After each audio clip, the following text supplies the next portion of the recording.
The United States launched a trade war against Canada, their closest partner and ally, their closest friend. At the same time, they're talking about working positively with Russia, appeasing Vladimir Putin, a lying, murderous dictator. Make that make sense. Canadians are reasonable, and we are polite, but we will not back down from a fight. Not when our country and the well-being of everyone in it is at stake. At the moment, the U.S. tariffs came into effect in the early hours of this morning, and so did the Canadian response.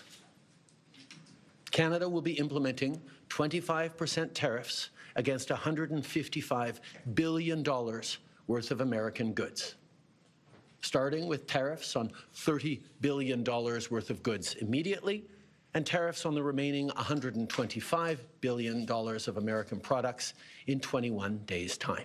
We will also be challenging these illegal actions by filing dispute resolution claims at the World Trade Organization and through the USMCA. But in the meantime, our tariffs will remain in place until the U.S. tariffs are withdrawn, and not a moment sooner. And should these tariffs not cease, we are in active and ongoing discussions with provinces and territories to pursue several non-tariff measures, measures which will demonstrate that there are no winners in a trade war.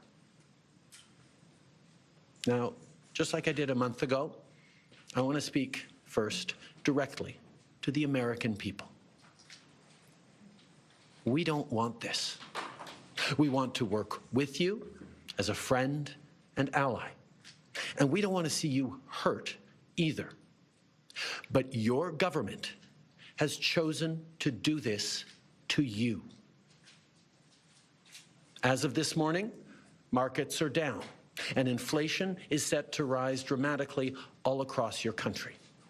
Your government has chosen to put American jobs at risk, at the thousands of workplaces that succeed because of materials from Canada or because of consumers in Canada, or both. They've chosen to raise costs for American consumers on everyday essential items like groceries and gas, on major purchases like cars and homes, and everything in between. They've chosen to harm American national security, impeding access to the abundant critical minerals, energy, building materials, and fertilizers that we have and that the United States needs to grow and prosper. They've chosen to launch a trade war that will, first and foremost, harm American families. They've chosen to sabotage their own agenda that was supposed to usher in a new golden age for the United States.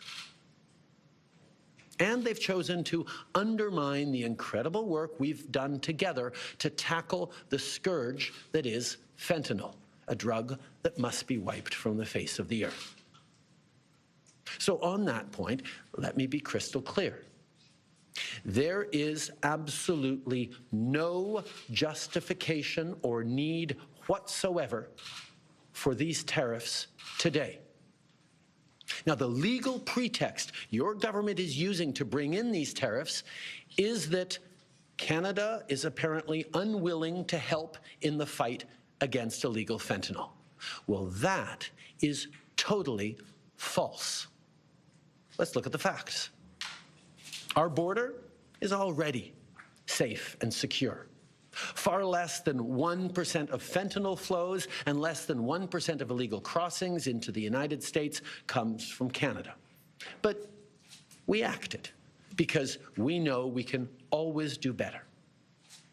We responded to concerns, including from the President, by implementing an ambitious $1.3 billion border plan.